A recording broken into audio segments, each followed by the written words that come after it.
Hi, I'm Clinton. And I'm Claude, and we're the lamest offenders. So for today's episode, we are reviewing Guardians of the Galaxy Volume 2, and we have a very special treat for you guys. Our on-the-set reporter, Dick Sprouton, has a very special interview with Nebula. So let's give it back to Dick. Thank you for the introduction, Claude. Once again, please, my name is Richard. We've been over this. I'm here with one of the stars of the picture, Nebula. The rest of the Guardians told me to go myself. Nebula, how are you feeling this evening? Who helped you prepare the most for the role? My sister. And finally, how did you get into character? Well, I don't really like to talk about my acting process.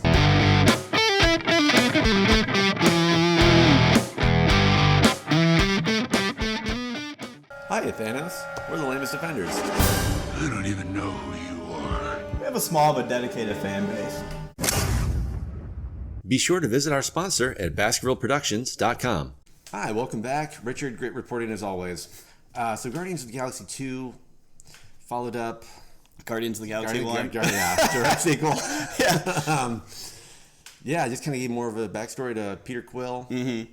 Which is cool because I just watched Guardians of the Galaxy 1 just recently. Before watching this, I went straight into this just for the flow. And it seems that there's a lot of teasing for Peter Quill's origin story, a lot in the first movie. So we finally have it, and they kind of changed it up from the comics. Instead of, his dad being a king of a different planet.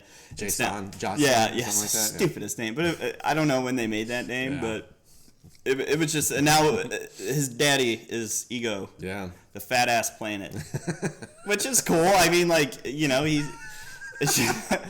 Played by the ever-excellent Kurt Russell. Yeah, he killed it. In this movie. Yeah, I loved him. It was a perfect role because it was kind of like Kurt Russell just seems like a dude you want to have a beer and just hang out with, and maybe just chill and not Netflix and chill, but just hang out. Well, but I mean, how many beers?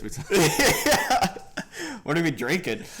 So the movie kind of just reiterates, it goes back to Missouri, and it tells, I guess, how he basically Dick Sprouton, Star-Lord's mom, and from there you kind of just the typical Guardians of the Galaxy movie. Yeah, and then it's like it shows Ego kind of like romancing his mom, and he basically been doing this all over the galaxy or over the known universe. Getting some confirmed kills. Yeah.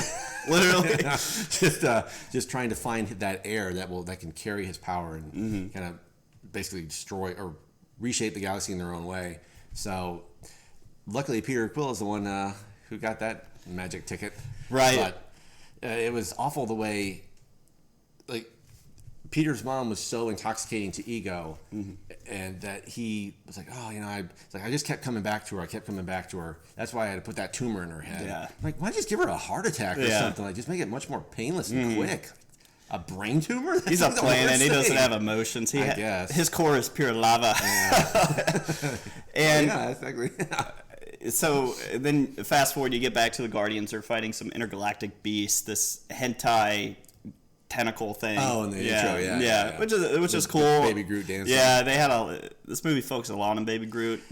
Disney really wants to sell those toys. Yeah, they did. Yeah, and it's cool too because with this, Rocket Raccoon, he steals the batteries. I forgot the full name of the batteries, but basically it screws over. I'm just gonna call them the Gold People because I forgot the race. Adam Warlock's race and Aisha, and.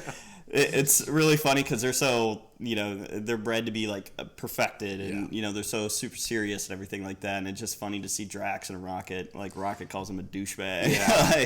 Yeah.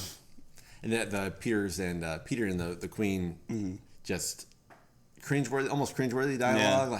Like, oh, well, maybe I could help you with that. Well, how do you have people love? It was very original series Star Trek at that point. Yeah. So I kind of enjoyed that. But so that's kind of what got them all into trouble, and that's how they first meet Ego, because Ego rescues them from the spray painted Gold People. Yeah. He's like writing something, isn't he? Yeah, his own spaceship, and Drax and Rocket are like, it was a 1-inch man.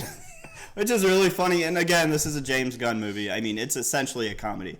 And James Gunn, I mean, there's no one else I feel like that could direct a Guardians of the Galaxy movie because the premise is silly. I'm sure they're going to try. Yeah. We'll see how, see when Disney fires them again. Yeah. So, but going on with the plot, you have more stuff with Yondu and the Ravengers. You have a little subplot with Taserface trying to take over the Ravengers, which was okay. I mean, yeah.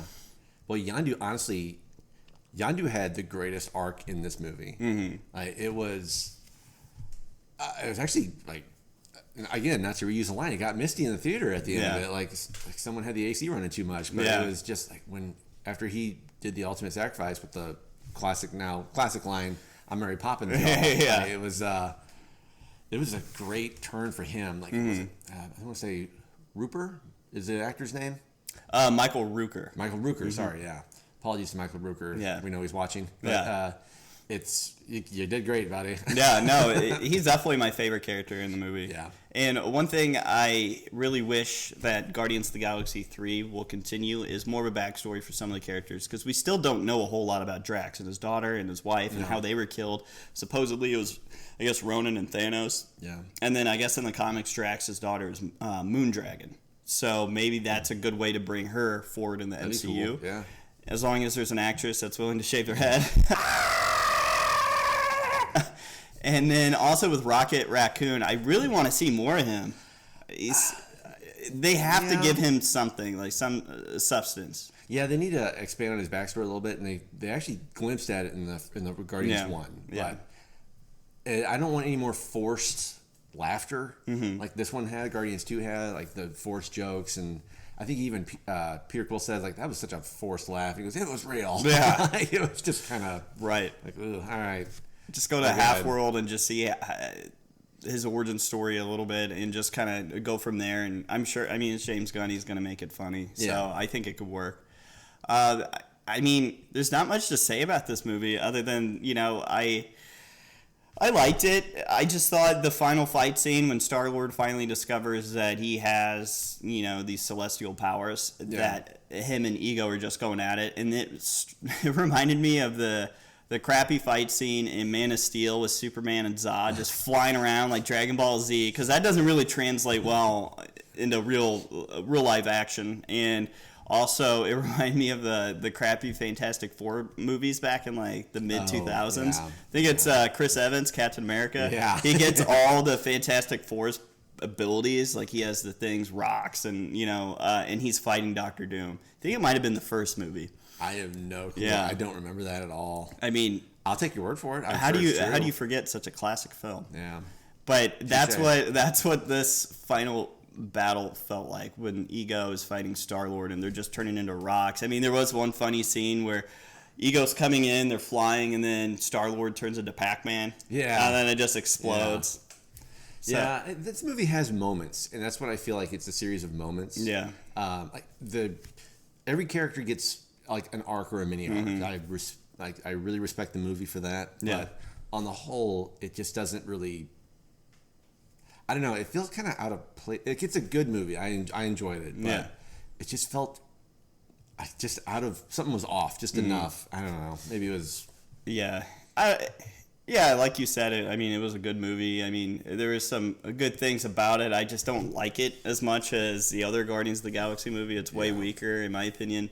You do get introduced to Mantis. Yes. Which is pretty cool. I mean, she was really cool in Infinity War. That's just it. Infinity War was was a better sequel than this one was for the Guardians. It had more, better character moments than this one did. Yeah, and Infinity War really explored Gamora too and her backstory.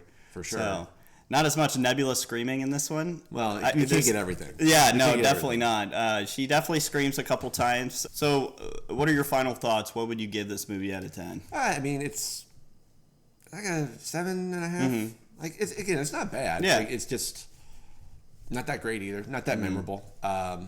Guardians 1, I think, had a more memorable plot to it. Right. But Guardians 2 had some great moments as well. So definitely. I'm sitting at about an 8. I feel, it's on par with Ant-Man, in terms of... That's fair. Ant-Man, like, it wasn't as big of a budget or anything, but it was still the story is what really led that movie. And this one, it just felt like, Ego's plot was stupid. Yeah. Let's get real. These sprouting flowers everywhere, just seeing the galaxy's women, and and I guess that makes sense. It's Kurt Russell. He's a very rugged man. Yeah. No, I mean, it was... Yeah, and that's probably why the plot felt so out of place for me, because it was just such a weird... a weird thing to go with. But again, I like it when Marvel they went weird, they took a chance. Yeah, definitely. So that's when they're at their strongest. It didn't completely fail. It just didn't. I don't know. It needed something else too, just a little something. So that's our review for Guardians of the Galaxy Volume 2. Our next review is actually a movie that I couldn't give less of a crap about, and it's Spider-Man: Homecoming. So stay tuned for that bad boy, and we'll catch you guys soon. Thanks so much. Stay lame.